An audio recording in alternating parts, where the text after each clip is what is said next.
बिस्मिल्लाहिर्रहमानिर्रहीम। मेरा नाम डॉक्टर हिदायत बंगश है और आप मेरा यूट्यूब चैनल देख रहे हैं। अच्छा, आज आपसे एक स्टोरी शेयर करता चलूँ। ये बंदा अज़रबैजान से वापस आया है पाकिस्तान, तो उसकी स्टोरी है। उसने मुझे सुनाई तो बहरहाल मैंने उनको कहा अब तो कुछ नहीं हो सकता, आपने सारे पैसे दिए हैं। तो उनका सारा वो मैं आपको बताता हूँ कि उसने क्या किया है। ये इसलिए है कि खुदारा ऐसे लोगों से बचे, ताकि आपको मतलब बहुत से पहले तो मेरा पाकिस्तानी जितने भी हैं एजेंट है या कंसल्टेंट तो नहीं करते, ये बात एजेंट और कंसल्टेंट में मैं थोड़ा सा फ़र्क करता हूँ। लेकिन ये है कि जितनी भी लोग कर रहे हैं तो खुदारा ऐसी चीज़ें इसलिए ना करें कि वो बेचारे, बहुत से लोग होते हैं वो कहीं से कर्ज़ा वगैरह लेके बाहर जाते हैं, तो आप लोग अगर उनको मिस इन्फॉर्मेशन देते हैं तो उसकी वजह से वो बेचारे सफ़र होते हैं। अच्छा, ये बंदा है पंजाब साइड से है, तो उन्होंने मुझे, क्योंकि मैंने नाम वगैरह मैं उसका नहीं मेंशन करना चाहता, बहरहाल ये वैसे आप लोगों की रिसोर्स शेयर कर रहा हूँ ताकि आप लोगों को पता हो कि क्या हो रहा है। वो उन्होंने क्या किया है, एक बंदे ने उसको कहा है कि मैं आपको अज़रबैजान में कहीं पे काम पे लगवाऊंगा, आपका इतनी तनख्वाह होगी और ये काम होगा, उसके बाद आप ये कर सकते हैं और ये काम कर सकते हैं, आपको उधर कार्ड मिल जाएंगे, वीज़ा मिल जाएगा, आप इतनी तनख्वाह कमाओगे। तो उससे उन्होंने तकरीबन $2500 तक लिए हैं। अब 2500 से $2000 उन्होंने वहाँ पे लिए हैं। जब वो बंदा वो पहुंचा है अज़रबैजान, एयरपोर्ट पे पहुंचा है, एयरपोर्ट पे बाहर है, तो उसका कोई बंदा खड़ा था, तो उस बंदे ने उससे वो जो उसके पास $550 और था, तो वो शो मनी के लिए उन्होंने किसी से बतौर कर्ज़ा लेके वो उन्होंने वापस सेंड करने थे। बहरहाल जब आए हैं तो उसने उसको कहा है कि पासपोर्ट और वो पैसे दे दो। तो उन्होंने कहा यार किस लिए दे दूँ, तो उन्होंने कहा नहीं आपका यहाँ पे वो बाकी वीज़े का इंतज़ाम करना है तो काइंडली ये दे दे, ये मैं अपने पास रखूँगा और आपका इंतज़ाम करूँगा सारी चीज़ों का, वीज़े का। तो उस बेचारे को कुछ पता नहीं था, तो उसने वो सारे पैसे भी दिए हैं उस बंदे को और उसके पासपोर्ट वगैरह भी दे दिया। तो बहरहाल उधर चूँकि ये बंदा भी उससे मिला था जो वहाँ पे था, और वहाँ पे जो बंदा आया था मतलब अज़रबैजान गया था, तो वो डिपोर्ट होके वापस गया था। तो उन्होंने वो बिज़नेस एक तरह से वो करके इसको यहाँ तक पहुँचाया। तो यहाँ पे इस बंदे ने उसको कुछ दिन रखा है, जहाँ पे भी रखा है उसको। उसके बाद उससे उन्होंने जब पैसों का डिमांड किया तो उसने और वीज़े का किया तो वो कहता है हो जाएगा। बहरहाल वो उससे साइड पे हो गया और वो उससे मिल भी नहीं रहा था उसमें बकौल वो बंदे के, और उससे वो पैसे वगैरह लेके वो कहीं चला गया। उसकी कुछ पेमेंट उसने की है, मेरे ख़्याल में वो कह रहा था कि कुछ मतलब $550 में से तकरीबन 175-170 जहाँ पे उन्होंने मुझे रखा था तो उनको दिए हैं। बाकी जो पैसे थे वो किसी को उन्होंने वो नहीं दिए हैं अभी तक। वो कह रहा था कि वो उधर है, बस वो रह गए हैं। बाकी उसको क्या किया उसके बाद वो बेचारा इलीगल हो गया, और इलीगल के बाद उन्होंने वापस जाना था तो वो चला गया।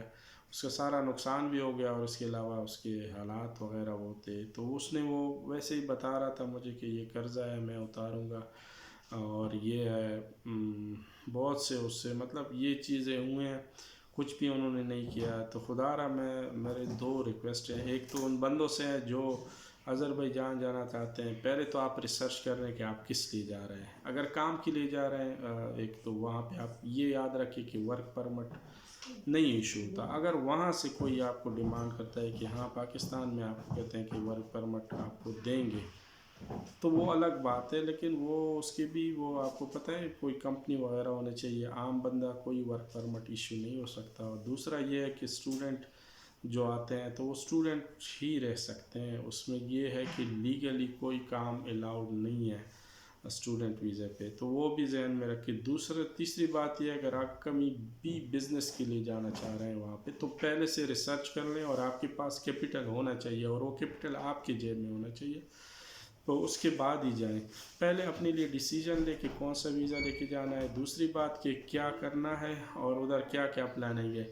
बहरहाल ये नहीं करें कि आप उधर किसी भी बंदे को, मैं तो थोड़ा सा कसूर उस बंदे का भी है जो पहली दफ़ा जा रहा है, उसको कुछ भी पता नहीं है। एक बंदे के उसने बताया है सब, आप उनको दिखा के उस पर वो चला गया है।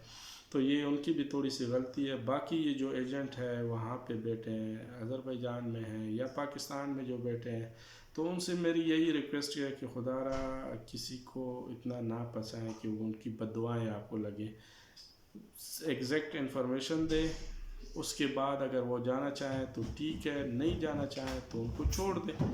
لیکن یہ کون سی بات ہو گئی کہ آپ ان کو غلط انفارمیشن دے کے آپ ان سے 1000 مطلب 100 200 300 500 تک کر لیں یا $1000 تک. وہ کتنے ہوتے ہیں $1000؟ آپ کو پتہ ہے 3 لاکھ روپے بنتے ہیں پاکستانی. تو اس کے لیے آپ اپنا ایمان بھی خراب کر رہے ہیں، دوسرے لوگوں کا فیوچر بھی خراب کر رہے ہیں. تو یہ ایک بندے کی سٹوری تھی. وہ کتنا سفر ہوا ہے وہاں پہ، کیونکہ وہ پہلے تو اللیگل ہو گیا تھا، اس کے بعد اس نے، آپ کو پتہ ہے وہی ہے، ڈپورٹ ہونا ہے. تو اس کے بعد اس نے جس طرح بھی خواری کر کے ادھر پاکستان پہنچا ہے، تو پیسے تو اس کے ویسے بھی گئے، وہ ٹائم بھی ضائع ہوا، اور وہ جو منٹل سٹریس سے گزرا ہے یہ صرف اس لیے گزرا ہے کہ کسی بندے نے، وہ بھی کہہ رہا ہے کہ میرا اپنا بندہ تھا، جاننے والا تھا میرے خیال میں یا رشتہ دار تھا، لیکن انہوں نے اس طرح کیا ہے. تو اسی طرح میں آپ لوگوں سے ریکویسٹ ہے، جب بھی آپ کہیں کا بھی پلان کرتے ہیں، پہلے سے وہ آپ نے پوری انفارمیشن لینے ہیں کہ بھئی میں اس پہ جاؤں گا تو کیا ہے. باقی ویزے کی جو ٹائپ ہوتی ہے تو میں انشاءاللہ وہ بھی آپ کو اگلی اس میں ایکسپلین کروں گا. بعض کنٹری میں وہ ہوتا ہے کہ وہ ایک ویزا چینج ہوتا ہے، بعض میں ہوتے ہیں کہ نہیں چینج ہوتے. فار ایگزامپل دبئی آپ جاتے ہیں تو آپ کو پتہ ہے وہاں پہ اپنا رول ہے. ورک پہ آپ جائیں گے تو ورک ویزا ہی ہوگا، اگر اس پہ ٹورزم پہ جائیں گے وہ ٹورزم ہوگا.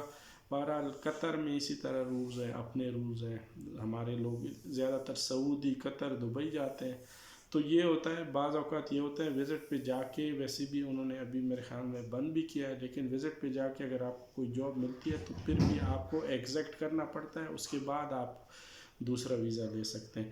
اسی طرح جس طرح دوسرے کنٹریز کے ہیں، اگر فار ایگزامپل آپ رشیا جا رہے ہیں، مین رشیا، تو وہاں پہ بھی آپ نے پہلے سے ویزا لینا ہے.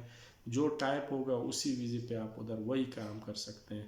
چائنا کا ہے، چائنا میں یہی ہے، اگر آپ نے ورک ویزا ہے تو اس کی انٹری اور ٹائپ الگ ہے، اور اگر ٹورزم کا ہے، پرائیویٹ وزٹ کا ہے، اس کا الگ ہے، ٹائپ ہوتے ہیں وہاں پہ. تقریباً میرے خیال 15-16 ٹائپ کے ویزے چائنا کے ہوتے ہیں. تو آپ نے اپنے حساب سے پہلے سے ویزا لینا ہے، یہ نہیں ہے کہ آپ ادھر پھر کہیں کہ میں کنورٹ کروں گا. اسی طرح آذربائیجان کا جو ہوتا ہے وہ ای ویزا زیادہ تر ہوتا ہے. تو اس میں بھی مختلف ٹائپ ہوتے ہیں، جس میں زیادہ تر ٹائپ جو ہے وہ ٹورزم کا ہے، تو اس پہ پیور ٹورزم آپ 1 منتھ کے لیے کر سکتے ہیں. وہ نان ایکسٹینڈیبل ہے، ایکسٹینڈ نہیں ہوگا. اس کے علاوہ اگر آپ بزنس کا لیتے ہیں تو اس کے لیے آپ کو بزنس کی ریلیٹڈ ڈاکومنٹس بھی چاہیے، اور وہ ای ویزا تو لگ جاتا ہے، لیکن اگر آپ ادھر کرتے ہیں تو اس پہ بزنس ہی کر سکتے ہیں. تیسرا ہے وہ بھی 1 منتھ کا ہے، وہ ایکسٹینڈ نہیں ہوگا. اسی طرح تیسرا جو ویزا ہوتا ہے ایجوکیشن کا ہوتا ہے. اگر ایجوکیشن کی ویزے پہ آپ آتے ہیں تو اس پہ آپ یونیورسٹی یا کہیں پڑھ سکتے ہیں، لیکن اس کو چینج بھی نہیں کر سکتے. اور یہ ہوتا ہے کہ وہ آپ کو جو بھی ڈاکومنٹس اور TRC ملے گی وہ آپ کو ایجوکیشن کی ملے گی، اس پہ آپ کام نہیں کر سکتے. تو یہ چیزیں ذہن میں رکھیں، جہاں بھی جائیں پہلے سے معلومات کریں. باقی یہ ہے کہ کسی کے ایسے بندے کے جو خود آپ کو پتہ ہے نہ کوئی ایجنٹ ہے، کنسلٹنٹ ہے، نہ کوئی وہ ہے، تو آپ اگر اس سے وہ ویزا کرائیں گے تو وہ آپ کو لوٹیں گے. باقی پہلے سے ڈیسائیڈ کرے. اگر کوئی نئی کنٹری جا رہے ہیں تو اس کے بارے میں اتنا انفارمیشن گیدر کرے کہ میں جاؤں گا وہاں کیا کروں گا، جو ویزا ہوتا ہے ایکسٹینڈیبل ہے کہ نہیں ہے. لیکن وہ اس بندے سے نہیں پوچھنا ہے جس سے آپ نے ویزا لینا ہے، کسی اور سے تسلی کر لیں. آج کل سوشل میڈیا ہے، ہر چیز ہے. تو یہ چیزیں ذہن میں رکھیں. میں نے کہا آپ سے شیئر کر دوں. یہ ایک سٹوری ہے، پاکستانی کی ہے. وہ پاکستان واپس آیا ہوا تھا تو اس سے میری بات ہوئی تھی، تو میں نے کہا آپ سے یہ شیئر کر دوں. یہ ذہن میں یاد رکھیں، اگر آپ نے آذربائیجان جانا ہے تو یہ چیزیں ہو سکتی ہیں آپ کے ساتھ. دعا میں یاد رکھیں. اللہ حافظ.